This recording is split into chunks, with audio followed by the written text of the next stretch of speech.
from the NR Hour Sports Show. This is a big day, and obviously we reached episode 700 with former MLB outfielder Johnny Damon.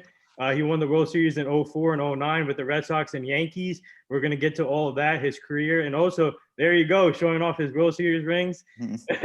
And but we're gonna obviously he played with other different teams too, but the main two teams is Red Sox, Yankees. But first of all, Johnny, we're joined by Gabby Hurlbut from Boston Ballin', her podcast, and we're joined by my friend Sean Kiernan, his SK Sports podcast.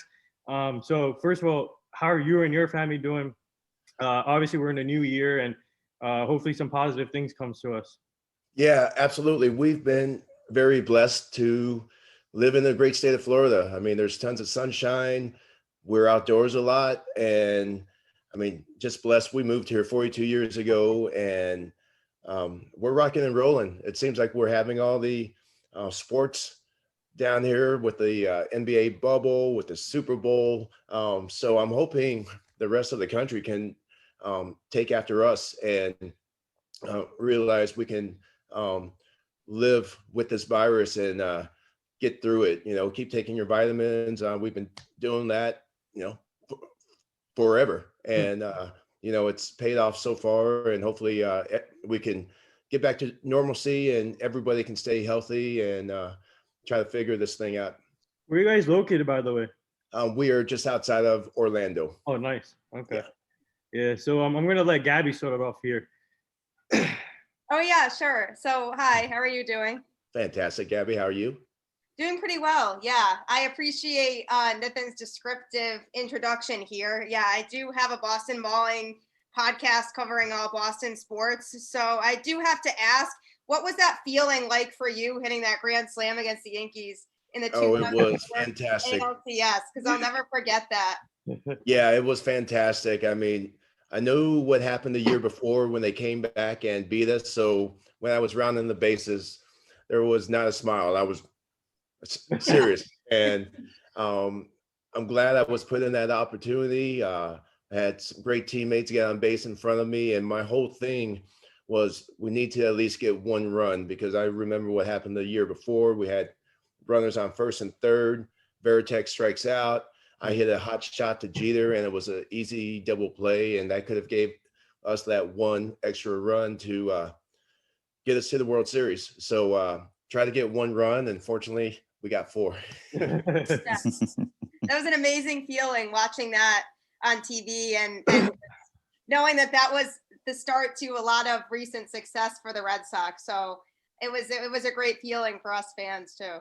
Yeah, and I've heard the stories. I mean, we touched generations of families, and we made them so proud. Families were going to grave sites and talking to their past family members, and just hearing the stories of how the ground in Boston was shaking after that grand slam. I mean, it brings goosebumps to you. And I was so thrilled to be able to help break the curse and get the Red Sox on a winning, just on a winning, in a winning way. Yeah. Hey, Johnny, it's Sean. How are you? Great, Sean. Great seeing you. So I had a question now about this '04 team specific, because what was so unique about this championship team, especially when you guys were down, you were facing a 3-0 deficit against the Yankees and just like a comeback like no other. So what was so unique about that team? We cared about each other. We hung out. We pretty much did everything together. So when we started doing our shots of Jack Daniels, the whole team started to do it. We kept joking about, we're not ready to take our kids to school and get into the car line. So let's try to play this out. And whatever happens, we have each other's back. And there's no pressure on us, tons of pressure on the Yankees. And fortunately for us, the Yankees stopped hitting. And that was a big reason why we were able to come back and win. I mean, those first 3 games we won, they were pretty close, and that was because the Yankees weren't hitting. So fortunately, our pitchers stepped up as well. I mean, there's 2 sides, but we did a fantastic job, and rewrote the history books. Mhm. Yeah, I was really young with that when that series went down, but I'll always remember that one for sure. That's always a pinpoint in history for me. Yeah. Yeah, it seems like the Yankees have a really good team this year with their additions, and I see your Cole T-shirt right there. I mean, the guy's an absolute stud out there. So we'll see. I mean, it's going to be 12. Is it 12 years? Going into 12 years since the Yankees won. I mean, it's kind of tough to replace guys like Matsui and that was still back there. But they've got a strong team, and that lineup. I mean, they're savages. So we'll see what happens. Hey, is there any indication that you're going to come out of retirement and come back? Oh, there's no chance. I mean, I would say 1 or 2 years after I was done, but as soon as they stop calling, they're not going to call back. They'll call you back to do some appearances here and there. I still haven't heard when the season was actually starting or when spring training was starting, because normally it's right around Valentine's Day, and I haven't seen a thing. It seems like the coverage on baseball is just not there right now. So do you guys know anything? Oh, all I know is I think the union is trying to agree on the games. I think 162, right? If I'm not mistaken. Yeah, they want to a regular length season with spring training starting on time, which they tried to say that might not happen. The league did, but then the union rejected that. So I think it's probably going to end up being a regular length season with 162 games. Wouldn't it be pretty smart to have a couple teams down here, since the fans aren't allowed to go into the stands in a bunch of places? Like Boston has a great spring training venue. It's a replica of Fenway down in Fort Myers. And I mean, the Yankees have a great place. If they're not going to let fans there, and it's safer here, the sunlight's here, I don't know. I think it would be a great move, and less travel on these guys. But 162 games, I'm not sure how they're going to be able to get through it. Yeah, I'm not sure either. It's going to be interesting to kind of see how this season plays out logistically for a lot of different reasons, and if they can actually really get through the season successfully.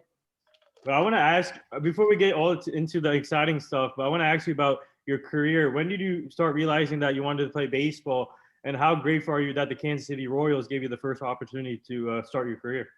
Oh, yeah, I really thought when I was playing T-ball when I was 6 years old, and I seemed to be a lot better than everybody else. I even threw right-handed sometimes because I had to share my brother's glove. So he was a righty. I was better than a bunch of the kids, especially my brother's age, who was 3 years older than me. And all those guys just kept rooting me on and telling me to keep going, and you're so much better than everybody else. And when I was 13, I played as my brother in a 16 to 18-year-old league because he had to work.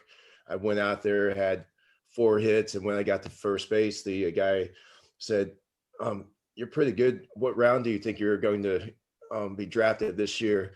And I was like, oh, I'm not too sure. I'll probably think about going to college, but not quite sure where I'm going yet. So I opened the eyes of the players very early, of the scouts. I always went to John.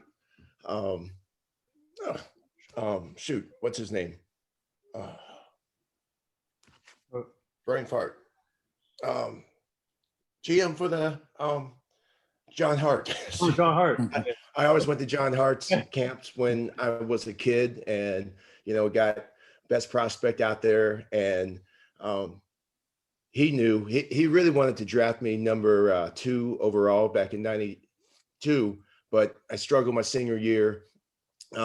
Signed with the University of Florida, but I knew I was ready. I knew I had to go out there and compete and pick myself up and continue to battle. And so I went to rookie ball, won the MVP of that league, and we won a championship. So I was well on my way to moving up the ladder in minor leagues. I just didn't think I was going to be called up from AA at the age of 21, because I should have been a junior in college at the time, but it it all worked out, and I'm so thrilled that Kansas City um, took a chance on me, drafted me, and I hope they were very happy with me. I'd say so. Yeah. What advice would you give to aspiring young baseball players that want to follow in your footsteps? I say keep plugging away, because baseball is a sport where we're losing a lot of the kids right now because it's a failure sport. A lot of kids, they get everything they want now, and you have to learn how to fight, to pick yourself up, and that's what got me through playing Major League Baseball. I'm always going out trying to bring my A game and everything, but what's Yeah. happening is that pitcher on the mound's trying to bring his A game as well. So you're competing. He's trying to get a scholarship or get a big contract, and so am I. So it's a failure sport, and you have to take the good with the bad. And I think that's why baseball players are the most humbled athletes, because we understand the failures, the many failures that we have playing the game. Now, you played for Boston and the Yankees, and I wanted to know, what was it like to be on both sides of that rivalry? Absolutely incredible. I mean, I did not think the Red Sox would give me the opportunity to be a free agent. I mean, I thought I was going to be there for at least 4 more years. And when the door opened and there was no contract, I needed to get going. There were only a couple teams that needed a leadoff hitter and a center fielder. So Detroit, they said they would love to, but they have a young kid named Curtis Granderson coming up. The Dodgers just spent some money on Rafael Furcal. So now it was only the Yankees and the Red Sox. And I knew if the Red Sox were the only ones, they would come to me with a 1-year contract and for less money. And I had to jump on the Yankee deal. It was fantastic. I had no idea how crazy the rivalry was until spring training of 2002 with the Red Sox. The media was going crazy about a spring training game that was 2 weeks away. Are you looking forward to that game? I'm like, I've got a lot of other stuff on my plate right now, but yeah, it's the media and the fans. I mean, they really want us to hate each other, but I always had respect for the Yankees and how they played the game, how they hustled and tried to avoid hitting into a double play. So it was a very difficult decision to move over. Because I knew I was the fan favorite in Boston, and I just could not believe they would just let me walk. And then I wanted baseball to remain important. So where else is it going to be important but New York City? So took that leap. It was a very tough leap, but I made it, and it seems like it helped out both teams. I mean, the Red Sox had a young kid named Jacoby Ellsbury coming up. Yankees had Bernie getting ready to walk away. So, but winning that championship in 09 definitely made my move worthwhile, because if not, I would be just absolutely miserable. But as you can tell, I'm a very happy person. Yeah, so I gotta ask you this. I'm just curious. Obviously, we had Ellsbury move from Boston to New York too. Kevin Youkilis was another one. So, how hard was it from the media? Did you get any like conflict from the media when you moved from Boston to New York? I'm just curious. No, I didn't get any conflicts from the media. I believe most of them understand it. For me, Boston was my 3rd team, and the Yankees my 4th. And so I've understood the business of being traded and being a free agent. Jacoby Ellsbury, I mean, the Red Sox were his only team. So that move, I would think, is a lot more difficult than the move that I made. And I think I may have been a slightly bit older at the time, and just understood. I mean, Jacoby was doing okay, but he had to dealing with injuries. It's tough to play this game with injuries, and I know it goes down in history as not a good sign, but we know what kind of talent Ellsbury had, and unfortunately he couldn't live up to it in New York. So my next question is about how Fenway Park, what makes that stadium so special is it's so authentic, and it just hasn't been redone or anything else, and it's just been the same since it's been around. And that's something that's really cool about that stadium that you can't really say about a lot of other baseball stadiums. So what was the environment like playing at a stadium like that, knowing how much history was behind that? It's the passion of the fans. And I think that's a big reason why they struggled last year, because I played the game to either silence the crowd like I did at Yankee Stadium after hitting that grand slam, or getting the crowd off of their feet and cheering. And Boston thrives on that. And without any fans, it's very difficult. I don't know how these players are doing this now. I mean, I commend them so much. To me, I think it will feel like a practice or scrimmage game. And, you know, they talked about no high-fiving and no spitting, and, you know, that's all part of baseball, and fans yelling at you. I mean, I got booed everywhere I went, and Reggie Jackson always said, well, they don't boo nobody's. And right now you're not getting booed unless a whole team starts booing. Yeah, so it's very strange, and I hope the hierarchs can say it's free to go back to the stadiums. I mean, you open stadiums up for other things, but not for the fans. And you have to open up schools. Like, I just found out recently that a lot of places, the kids haven't been back to school. And here we are in Florida, and our kids have been in school since this year started. So, I mean, let's go. Let's come on. Let's get moving. Yeah, really. This pandemic has just been so crazy, and how much it's affected. It's sad, really, to just kind of look back on the past year and just kind of all the damage that's been done from this pandemic. So it's really sad. I'm just hoping things can start to go back to normal pretty soon. Yeah, absolutely. And, you know, we have to ask our officials the tough questions. It's like, you can go anywhere, but you don't want people to. So that's like, I mean, we have to be compliant, and they get to do whatever they want. So, Johnny, when you were on the Red Sox, like as an opposing player, when you were heading into like the old Yankee Stadium, I was just curious, like from fans, like did you get like an earful from fans? Because at today's Yankee Stadium, they talk a lot of garbage to the opposing outfielder. Because when I'm at games, I just hear it. I'm like, man, why are they giving this guy such an earful? Have you witnessed anything like that?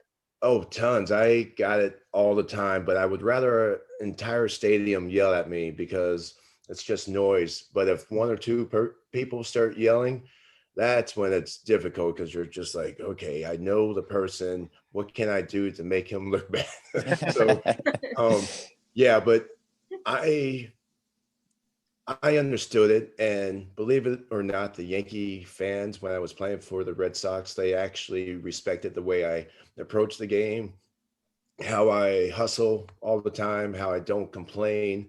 If I make a mistake, I'm accountable for it.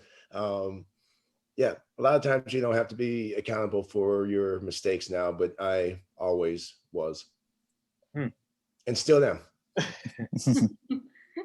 So before we get to your 09 World Series run with the Yankees, I got to ask you, how grateful are you to be able to play with legendary players throughout your career? Obviously in Boston, you played with Big Papi, Dustin Pedroia, and even like in New York, you got to play with CC Sabathia, Derek Jeter, Jorge Posada, Mark Teixeira, A-Rod too. So what was it like just being surrounded by all those legendary players?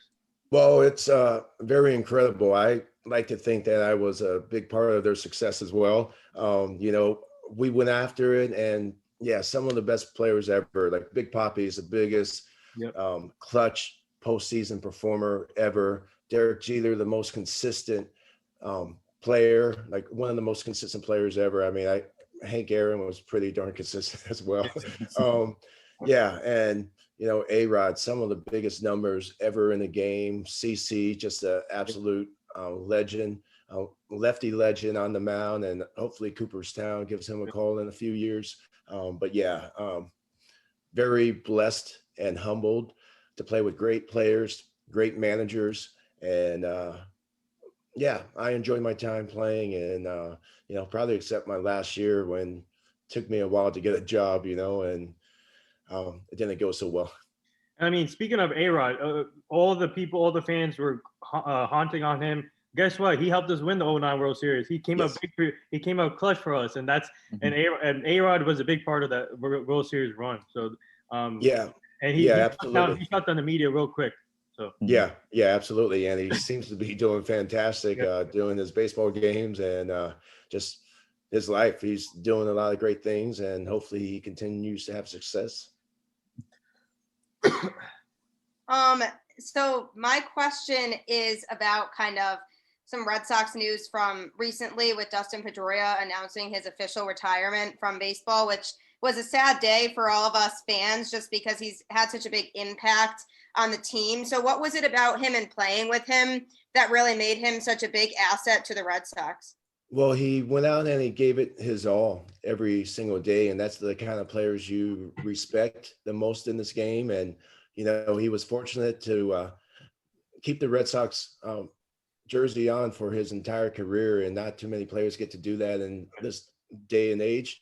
And so I'm glad that he kept showing up and proving that he's worth another contract extension and to stay in Boston. And that just shows you the type of player that he is. And I mean, he won an MVP before, and I mean that's a very special thing that you can't take away. And I'm not sure 2 or 3 championships. Yeah, So yeah, 3, I believe. So agree with yeah, Maria. awesome. Yeah, awesome career. So Johnny, with going back now, the Yankees obviously when they won in 2009, that was their 27th World Championship. So what do you remember most about like that run with that specific group? Because with the core four having Mariano, Jorge, Jeter, all those guys, and being a part of even Melky Cabrera being huge, yourself being a huge part of the team, Hideki Matsui. What's like your most memorable moments throughout that like season? Well, we had tons of fun. I mean, AJ Burnett with all the game-winning Yep. home runs or hits, he would always come out The um, Gatorade. with the Cool Whip and Oh, smash our cool. faces when we're doing interviews, and just the fun we had when we had some time away from the game, whether it was 4th of July over at AJ's house or Cece's house. We had tons of fireworks, and we had a pool party at A-Rod's place he was renting. And yeah, we got along very good. We went out and sang karaoke sometimes together, and Mhm. yeah, we just had a blast. But the team was stacked. Our Yeah. the 3 lefties in our lineup, Cano, Yep. Matsui, and myself, we hit right-handers and lefties well, so we never had to change the lineup. And then we also had 4 switch hitters with Milky, Swisher, Posada, and Tex. So our lineup stayed the same. And then off the bench, we had Brett Gardner, who can come in and fill in for a old, tired outfielder like me. Like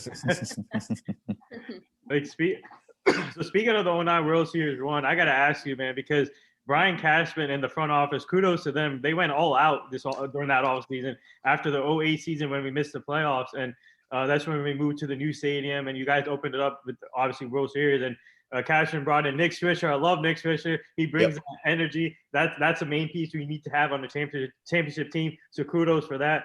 And then we had CC, signed CC, AJ Burnett, Teixeira.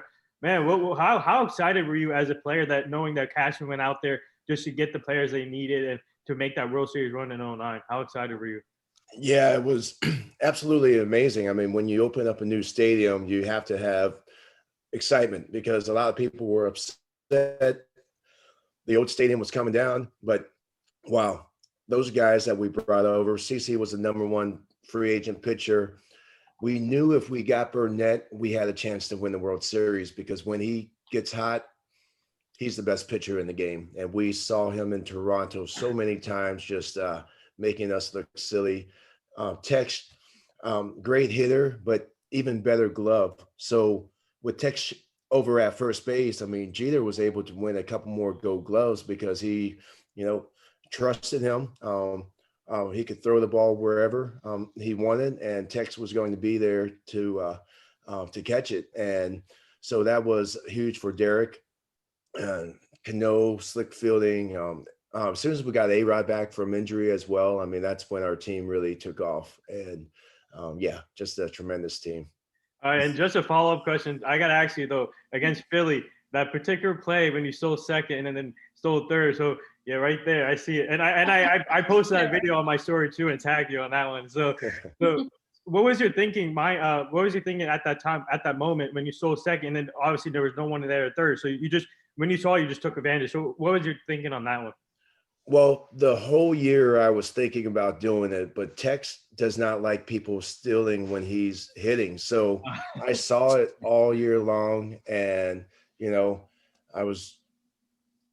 Lidge was hot, and they just tied the game up the inning before. I don't think we could have survived the bottom half of the inning. So after I got on base with a single, I knew I had to make something happen right away. And sometimes Brad Lidge is quick to the plate. Obviously, I would not have gone if he stepped, but I was ready to go. He picked his leg up, and the rest is history. I think I shocked everybody. But I also know scoring from third base is a lot easier than scoring from second. I could score on a pass ball. Those outfielders had strong arms. With the Phillies, scoring from second base would have been hard. A slow roller I could have scored on. So it's definitely a lot easier to score from third base. Yeah. Certainly, yeah. So people are always talking about just the locker room mentality and just how much of a difference that really makes to a team. So was there anybody in particular from that 09 team that you really feel like was that go-to kind of leader in the locker room that helped led to that World Series run, that kind of stood out as somebody that was good to have to kind of rally everybody in the locker room and everything? Oh, we had so many great people. CC, AJ Burnett, Swisher, myself, A-Rod, Jeter. I mean, it's really tough to pinpoint, but we all made it work together, and that's what teams do. And when you have division in a team, that's when you have issues. And we all came together, and yeah, it always looks easy after you win that, wow, this team is fantastic. They didn't go through any hurdles, but winning a championship is very hard. And going through a 162 game season, 30 games spring training, 20 games in the postseason. I mean, that's about 210 games a year. So we definitely had ups and downs, and I wish we could win them all, but we probably won 62%, 63% of our games. So that's a lot of losing into 200 games. Yeah. I want to fast forward a couple years to, I believe it was 2011, where you were in Tampa Bay. And I remember Derek Jeter just getting his 3,000 career hit. That was a home run off of David Price. And you were in that opposing dugout, being a fellow, teammate of his and of a close friend of his at the time. Like, what was like your initial reaction to that? Well, I wish he would have hit a single, but Derek was my captain for 4 years. So I was proud of that moment. I'm glad I got to see it. Unfortunately, runs were put up against us, and we ended up losing that game. But that kind of stuff happens, and I was happy for him, and I'm still happy for him for his great career and what he's trying to do with the Marlins. Yeah, so let's switch gears a little bit, because I want to talk about your thing you're doing right now with this. It's called Drink a Game. So when did that come about, and how excited are you guys with this moving forward? Yeah, it's drinkagame.com. You'll be able to get it soon, but everybody talks about bringing their A game. So bring it to life in everything you do. With your podcast, if you don't bring your A game, people aren't going to want to be on your shows. So you have to bring it. Being a parent, in sports, with grades in school, if you don't bring it, don't be upset that you failed. So we have a car at Daytona this week to run in the Xfinity race. Oh, nice. And my boy Jason White is running the car, and the car looks beautiful. So if just be ready to check it out. This came about 10 years ago. A lot of kids in the Orlando area were getting dehydrated or even dying because of the heat, and we just wanted to give them a better drink. I mean, it's all natural. I mean, you get your sugars from natural honey, so it's actually good.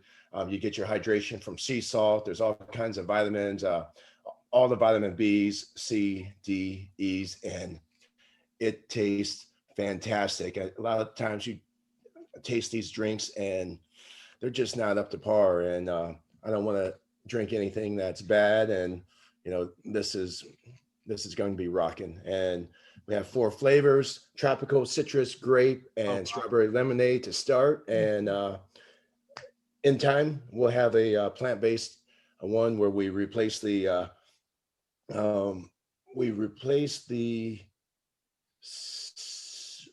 we add watermelon. So let me just leave it at that.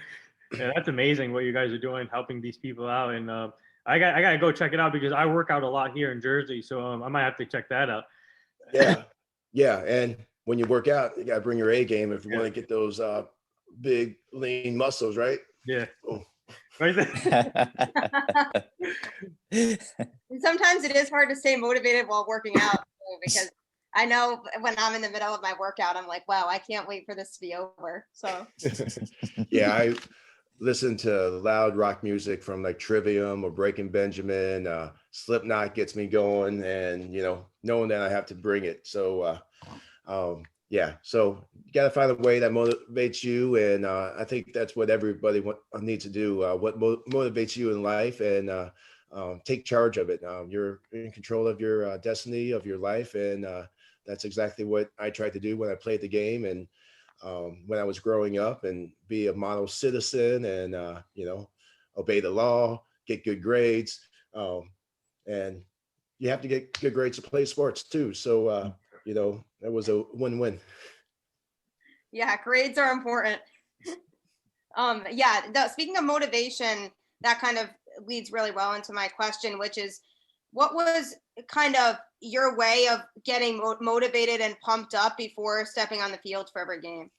Yeah, well, it's very tough with all those games, but you had to find a way. Like sometimes I would take sunflower seeds and think I'm a wrestler and then rip them, and try to have fun with that. Sometimes I would have teammates get cups of water and just throw it in my face to get me going, because it is a long season, and it is tough to get motivated every single day. But you got to try to find your way, and your importance to the lineup. And so that's why I made sure I got ready as whatever I had to do. Yeah, it must be hard just with all those consecutive games and just how long the season is. So I've always been impressed by the fact that the players come out and approach every game like it's World Series game or something with that kind of intensity and fire. And I've always just been amazed that they're able to keep their focus and stay pumped up and have that kind of energy every game. Yeah, and unfortunately now there's a lot of sugary drinks out there now that they're taking and it's definitely not healthy. I'm hoping this can help out. Yeah. It can help out dramatically, but I mean, you have to get ready. But when you're younger, it's a little bit easier. But when you start getting past the 30s, and it starts getting a little bit tougher to just get your mind ready to go. Most of us start having families, and so now your brain is everywhere and not totally onto baseball. And I think that's a very difficult thing in sports, and I think that's why quarterbacks are as great as they are, because that's got to be your number one thing. I mean, over family, over everything. Yes, you love your family, but if you don't concentrate, you're the captain of the team. Mm-hmm. And if you're not on, you're in trouble. Yeah. It affects everybody else too. Oh, what do you think of Tom Brady winning? Me? Yeah, it was hard at first for pretty much the whole season, seeing him play for another team and watching him go out there in another uniform. And I was like, this could be the Patriots. But so that was really tough. But then in the postseason, I ended up actually rooting for him because I was like, he deserves his 7th ring. So it's hard to root against somebody that had that kind of impact on my NFL team, and just what he did for the Patriots is just pretty remarkable. So it's hard to kind of root against that. So I was happy for him, but at the same time, it was just a bittersweet feeling because I just felt like, it really it would have been nice to see him win his 7th ring with the Patriots and retire with the Patriots, but it is what it is. I'm happy for the guy, and I don't think he's done playing. I think he has a couple more years left, but it definitely was tough, but yeah, it's amazing. And Gronk getting another one. I mean, I was happy. I've grown up in this area for a while, and the Chiefs was a tough team to root for because I was born outside of Kansas City, but I was like, man, I've got to stick with my hometown team and Tom Brady because I rooted for him so many times with the Patriots. So I was happy.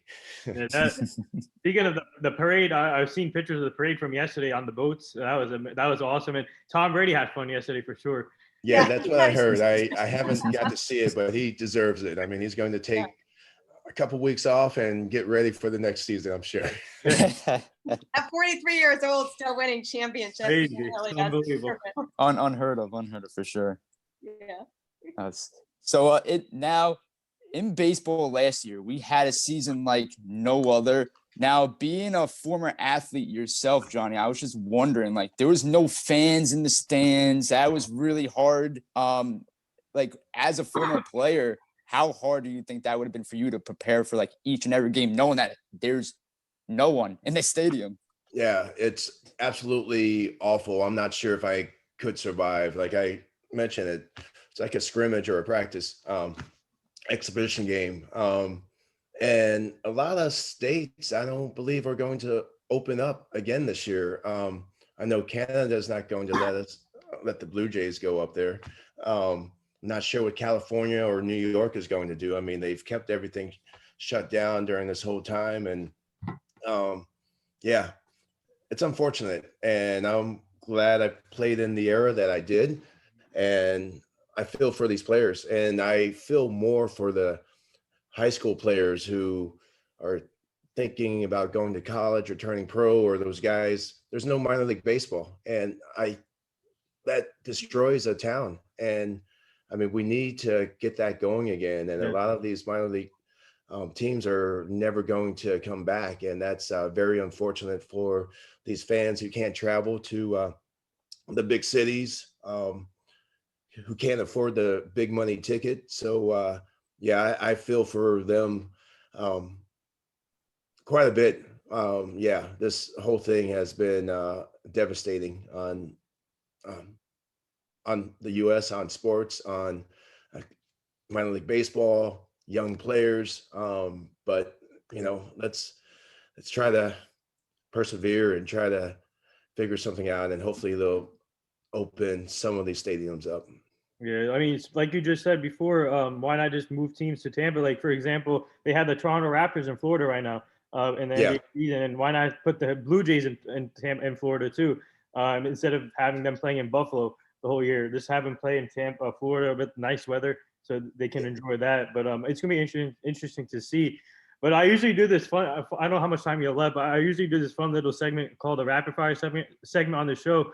But before we go, before we get started, I just want to bring up an important thing real quick. Me and my current co-host Alyssa and my former co-host Ariel, we're part of the Hugh Jackson Foundation. Obviously, former NFL coach. He's trying to get back into coaching, but right now, our focus is on, we're ambassadors for them. So we're trying to help prevent human trafficking and making sure the community is safe and making sure these kids make the right choices in their lives. So after this interview, I'll send you the Hugh Jackson Foundation page to check it out. And when you guys get a chance, you and your wife should check it out. And we're really grateful to be part of it. And it's really inspiring what they're doing. Oh, that's awesome. I was just over in Tampa for Project Goats and projectgoat.org. And we are trying to combat human trafficking as well. I think it's a horrible sin. It's it's unfathomable, and it should not happen. And people need to be brought to justice. So you ready for this segment? Yes, yes. He's ready to go. Gabby, you can start off here too. I'm sorry, what? You can start off this segment too, rapid fire segment. Okay, yeah. What's your favorite movie? Favorite movie is, gosh, dog it. Let's say Friday. There's so many. I know. I have a lot of favorites too. Every time people ask me that question, I'm like, well, I can list this movie or this movie or this movie. I can never decide. Your favorite city as an opposing player, besides New York and Boston, what was your favorite city to go to? I would say Kansas City, the barbecue, or Tampa. I got closer to home, and my parents can come watch me play. Yeah. Kawhi Leonard's laugh or Kevin Hart's laugh? I see Kevin Hart laugh more, so I do like that. Kevin Hart's laugh is so contagious, to be honest. What's your favorite, your go-to favorite food? Thai food. Really? Yeah, I like Thai food a lot. Yeah, my mom's from Thailand, and she made it for me all the time. If not, it's steak and rice. I have rice every single day. Really? Yeah. Steak is the best, though. Yeah. Your number one hobby since you retired from baseball? Playing soccer. Oh, wow. Yeah. So speaking of, do you play golf too? Yes, I do. Okay, how's your golf game? Because we had Brian Urlacher on the show last month, and obviously he's a Bears legend. He plays golf a lot. So how's your golf game? Not as good as his. I'm a plus 12. So, but I enjoy myself. I'm a great time. I've got my music blasting, and it's a beautiful day today. So I may head back out there. It's not a beautiful day here where I am. Sorry. We have snow here in Jersey. I'm in Connecticut, so it's really cold. Yeah. Oh, is it my turn? Yeah, your turn now. Oh yeah. Okay. For some reason, I thought Sean asked that question. Let's see. What's favorite color? Blue. Okay. This actually might be a hard one, but you're the funniest teammate you played with. Kevin Millar. Oh wow. Millar. I love Millar. So I want to ask you this. I'm just curious. You as Yankee fans, you deserve to be in the Hall of Fame, Johnny. Man, like obviously you had a great career with 2 World Series champs and played with 2 great teams. Obviously, other teams, but how come they didn't call you yet for like a Hall of Fame ballots, or that you deserve to be in there? They put me on the ballot, and somehow I got under 5% of the vote, so I was off the ballot. So I need to rely on the Veterans Committee, and with the numbers that I have, I mean, they blow away some of the guys who just got in, and some of the guys who are going to get in on the first ballot. So maybe there were too many people on the ballot that year, but I feel like I should have got more than 5 to stay and try to get to the momentum. But there's also some other guys who deserve to get in before me. I mean, Gary Sheffield, his numbers were incredible. I know they said something about Balco and a cream. Like, I had no idea that a cream could actually be beneficial. I looked at it like a icy hot or something like that. So that's unfortunate how people look at it. And looking back, I mean, Balco was probably a safer alternative to what other guys were doing. And, at the time I was against it because my name was on it. I was just trying to clear my name, but it's probably more beneficial than anything. And, over time, you tend to learn about certain things, but I think Sheffield should be in. For sure. Kenny Lofton should be in. Fred McGriff should be in. Those guys probably should be in before myself, and hopefully they can get in real soon.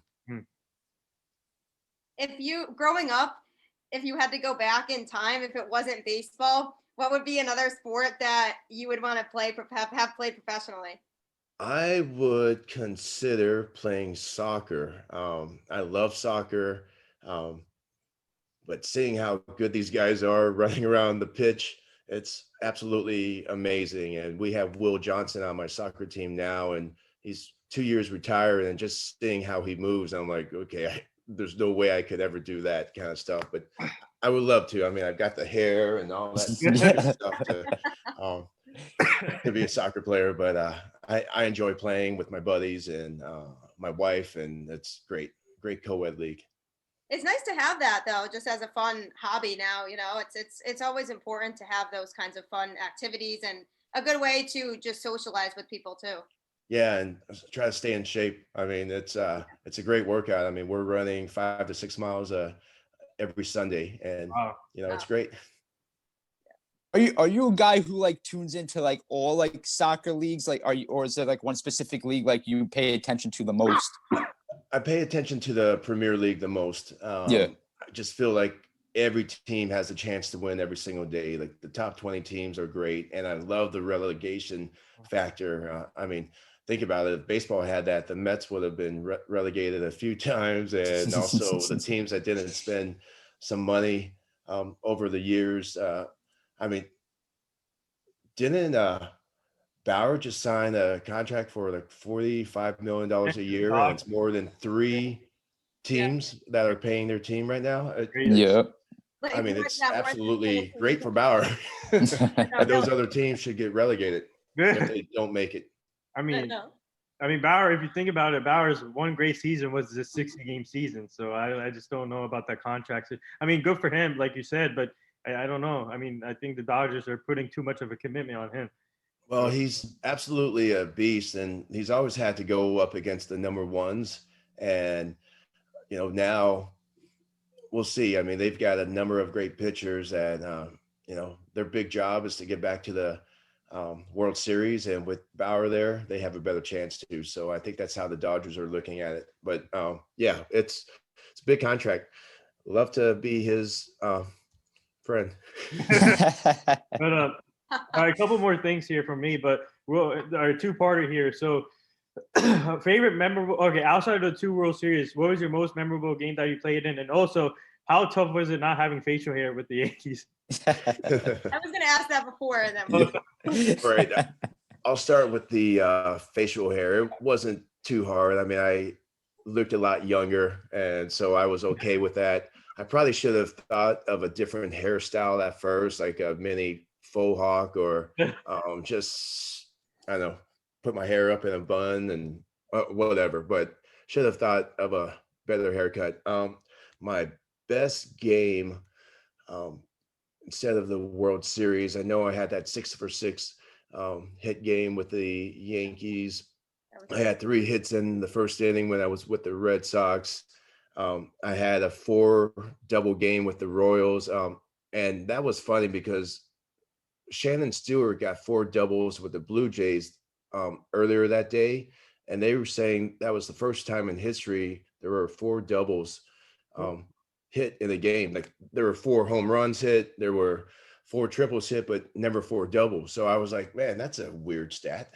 But I also, another great thing, I know Charlie Blackmon 2 years ago got 21 hits in like a 5-game span, and they went back to the who did it last. Well, Johnny Damon did it in 2004 with the Red Sox. I think I got 24 hits, and then the guy before that was Johnny Damon 2000. I got like 24 hits again. So so I do become a little streaky at times, but it was great to see that stat on TV with Blackmon, back-to-back Johnny Damon, and a few guys from yesteryear. Throughout your 18 career, you played for so many great managers, Terry Francona, Girardi, you played for Joe Madden, amongst others. Do you have a really good relationship with any of them, and how crucial was that in your career to have a really good relationship with your manager? Oh, it's fantastic to have a great relationship, and they didn't have an issue with me because they knew I would show up and play hurt, and they just penciled me in the lineup, and they respected that, and I respected them for trusting me that I'll be ready to play when 7 o'clock came. And so, yeah, I had so many great managers. Jim Leland, Torrey, Girardi was incredible. Tony Muser of Kansas City. I mean, he gave me my confidence back in the big leagues. Guys like Grady Little was absolutely incredible to play with. And, he got a bum rap. I mean, which is unfortunate, but we love Grady Little for sure. What do you think about that new that rule, the starting runners on second base and extra innings rule that they implemented for the 2020 season because of the shortened season, but now they're instilling it again this year? Oh, it's awful. I mean, wow. And then so now you have extra RBIs. Does it count against a pitcher's ERA or I mean, it's just absolutely, I don't know. I don't like it. I'll leave it at that. No, it does. Yeah, it does go against their ERA too. So last two things here from me. Do you have any like Kobe memories and Gianna memories? And obviously last month was their 1-year anniversary of their death, and the other people that were involved in the horrible crash. And it was just devastating. He was one of my role models growing up. And this is a question I usually like to ask to all my guests on the show. So for you, do you have any like Kobe memories throughout your career? Well, just him being a champion and going out there and being a great father. And it's sad. I mean, it's there's no way to put it. And, I think about Vanessa and the kids and, and losing a daughter and losing friends. I mean, it was definitely a tragedy that definitely struck the chords of everybody here, people who knew Kobe or enjoyed watching him play. So, yeah, it was definitely difficult. And just to follow up, obviously we lost a lot of legends here, and it was crazy. But for you, can you speak on the legacy of Hank Aaron? He meant so much to the game of baseball, obviously. So. Yeah, Hank Aaron, super consistent, a champ. I mean, those the number of hits, over 3,700. The home runs, the consistency. His civil rights. It's he lived a great life, had a great career, and he's going to be remembered for more than just baseball. And he deserves to be. He was a trailblazer, and we lost a lot of great players last year. Bob Gibson as well. A gentle giant. Everyone thought of him as a mean guy because how he took the mound and competed. But wow, what a super nice human being. And we lost a lot of great ones. Yeah. And the last thing here from me, would you like to say anything to all the nurses, doctors, and essential workers right now? Yeah, thank you very much for stepping up for our country and for stepping up for, for everybody. And with my charity last year, we gave a lot of meals to the Project Frontline workers. And, I always knew they were important. I didn't need a pandemic to let me know, but we do appreciate it. And we look forward to life getting a little bit easier for you. And hopefully we can find the right cure for everybody.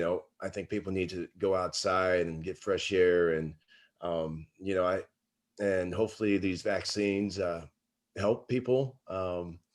I'm kind of skeptical about putting poison in my body, whether it's a coronavirus or flu shot. But hopefully we'll come up with some more cures real soon. I agree. Do you guys have anything else to add before I re-end this? Well, I just have a little self-promotion. If you ever want to check out Yeah. Boston Bowling, as you can see here. All right. On podcast streaming platforms, and it is a Boston. You should definitely go on her show. It's amazing. All right. Yeah, sounds like a plan. Come on my show sometime. Soon. Yeah, absolutely. Let me know. DM me is what they say now. So well, I will. I definitely will. Yeah, you'd be a great guest. Yeah, and Sean, you want to promote your stuff too? Yeah, I'm on Instagram as well. I have It's called Sean_Q in the SK Sports Podcast Show. And I'm also on my radio parts on like Spotify and Anchor. And I actually want to ask you one last question too, Johnny. If the opportunity like presented itself where you had a chance to get back into the game of baseball, like what role would you like pursue? Yeah, well, I would really love to be a manager. I understand the game has changed, that, you're going through all the computers and trying to find out what's right and wrong. I want to be good at that. I love seeing the player's heart and understanding certain situations that way. Not a big computer guy. So I may not get that opportunity, but I know we are hopefully trying to get a baseball team here in Orlando, and it would be a perfect place. And I would love to be a part of the ownership team and, try to help guide a winner for Orlando. That's That'd amazing. be cool. Yeah. Yeah, that'd be awesome. You'd be a great manager. That'd be awesome.